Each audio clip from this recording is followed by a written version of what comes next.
បើក្បាលវីដេអូមក admin សូមបញ្ជាក់បន្តិច admin អត់មានលក់ម៉ាស៊ីន print ទេអញ្ចឹងមួយកុំយល់ច្រឡំ admin មានលក់គ្រឿងផ្សេងដូចជាកម្មវិធី print roll ជើង roll ជើងរវៃ roll អីចឹងណាក្នុងនេះគឺមាន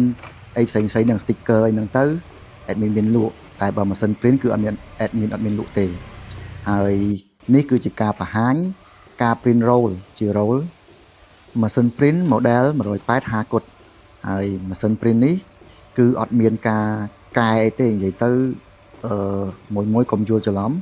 ម៉ាស៊ីនហ្នឹងគឺម៉ាស៊ីនស៊ីនយើងទិញមកមិនគឺវាអញ្ចឹងក្នុងវីដេអូនេះ admin អត់មានកែម៉ាស៊ីនអីទេណាគឺម៉ាស៊ីនស៊ីនអញ្ចឹងកុំយល់ច្រឡំគឺយើងប្រើតែ software print roll ទេហើយ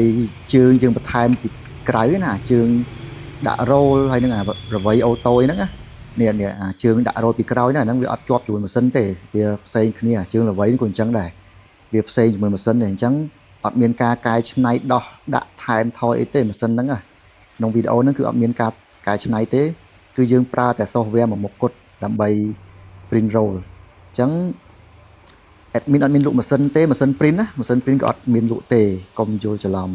មួយគាត់យល់ច្រឡំគាត់សួររហូតអញ្ចឹង admin រៀងបញ្ជាក់បន្តិច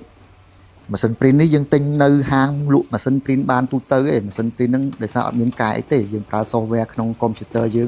ដើម្បី print ជា roll ហ្នឹងបានហើយនេះគឺម៉ាស៊ីនស៊ីនអត់ទាន់មានការគឺសំបីទឹកថ្នាំក៏អត់ដូរទឹកថ្នាំដែរយើងប្រើទឹកថ្នាំស៊ីនតែអាចប្រហែលថ្ងៃទៀត admin កែដាក់ទឹកថ្នាំលាងសម្អាតដាក់ទឹកថ្នាំខាប់វិញហើយដើម្បីឲ្យវាធន់ទឹកថ្នាំខាប់វាធន់ជាងទឹកថ្នាំស៊ីនហ្នឹងទៀតព្រោះទឹកថ្នាំស៊ីនវាជាប្រភេទទឹកថ្នាំរាវដែរទេវារៀងធន់ជាងទឹកថ្នាំស៊ីនទឹកថ្នាំរាវទូទៅអាទឹកថ្នាំអត់ស៊ីនណាតែវាអត់ធន់ដូចទឹកថ្នាំខាប់ទេអញ្ចឹងអានេះវីដេអូហ្នឹង admin ចង់បញ្ជាក់អញ្ចឹងគឺអត់មានការកែច្នៃទៅលើម៉ាស៊ីនអីច្រើនទេ